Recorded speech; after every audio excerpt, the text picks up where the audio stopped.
Okay, The Hunger Games, the original Hunger Games, Part 1. The Hunger Games is a post apocalyptic sort of thriller starring Jennifer Lawrence as Katniss Everdeen. It's based on a series of, I think they're aimed at young adult, Twilight-ish novels. They're generally regarded better than the Twilight novels, but that's the gist of it. Jennifer Lawrence playing Katniss. She is your hero. She delivers a very good performance. She's a great actress, and it comes across in this particular film. The character of Katniss, however, is a little prickly.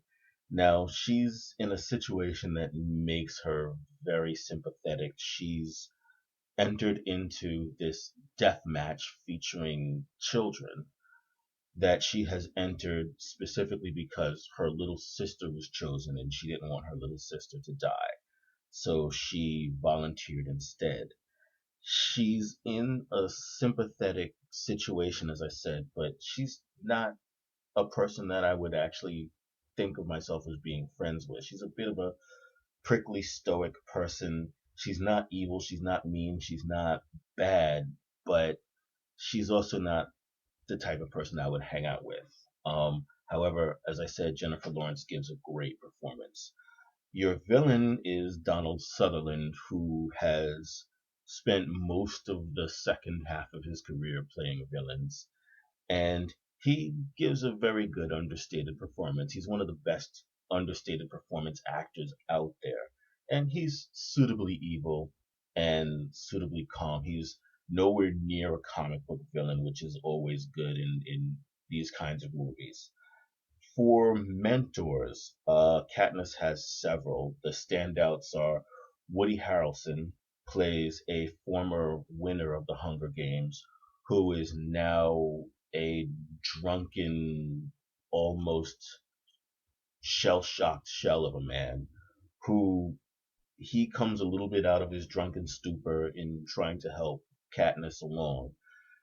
He gives a good performance, and his character is understandable being the way he is, as someone who in his formative years basically killed a bunch of other children. You might wind up like that. um she has another mentor played by Lenny Kravitz.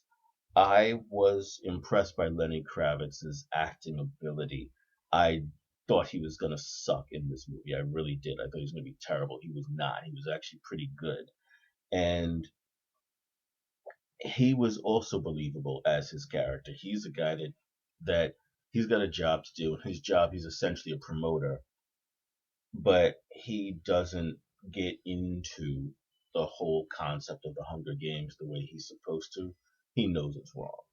Um, Now, for allies, you have the other tribute because when the tributes, the contestants of this brutal contest are chosen, they choose a boy and a girl from each district. And the boy from her district is this kid named Peta, who's basically a baker. And he's a guy that doesn't belong in the Hunger Games. He has no combat skills. He's there just to die on camera. And the idea is that there's a bond between Peta and Katniss that is, he's essentially he's your Jacob. He's the other guy that she's supposed to fall for. He's his acting is a little stiff at first. He gets better as the movie goes along, and he's supposed to be going by fan reactions, especially fan reactions to the books. He's a character that is liked a lot, but in this movie, I found that I didn't trust him. He was a little quick to change sides between who he was working with and who he wasn't working with, and I thought of him as being a little bit slippery.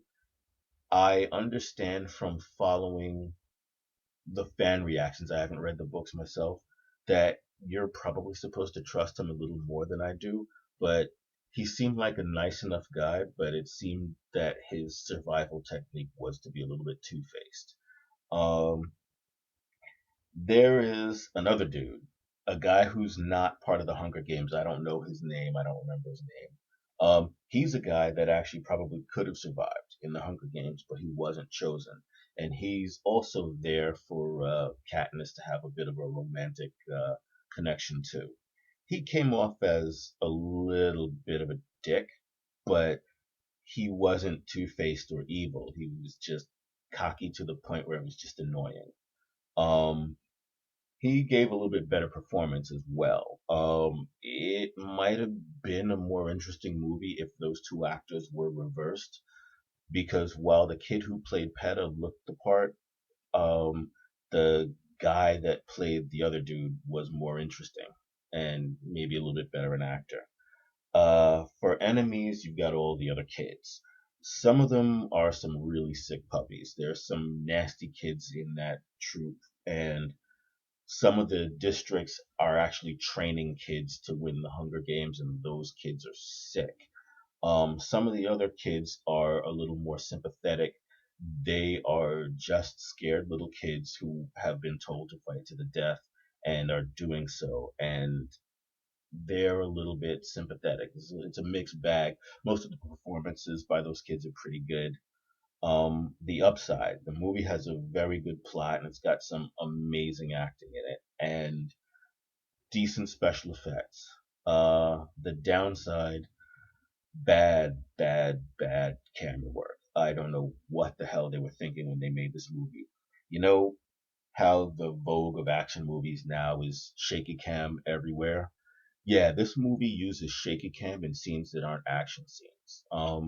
I think it's meant to look a little bit like a documentary, or it's shot to be a little more artistic than it needs to be. Like I said, shaky cam when there's nothing but like a hug happening. It's awful. It's atrocious. It's one of the worst directed movies I've seen in a long time. And then you have the apocalypse that has taken place and reduced this world to the state that it's in. It's never explained, at least in this movie, not even a little bit. Now, maybe you're not supposed to care about that, but you can't sit a sci-fi guy like myself in front of a sci-fi situation and then not explain it. These are the questions that sci-fi guys need to have answered, and they're not. The questions aren't even asked in this movie. So, no. My final score for this movie. This movie is a solid 3. It's entertaining and the acting is good, but none of that can overcome shaky cam for a hug. Just terrible, terrible. So 3.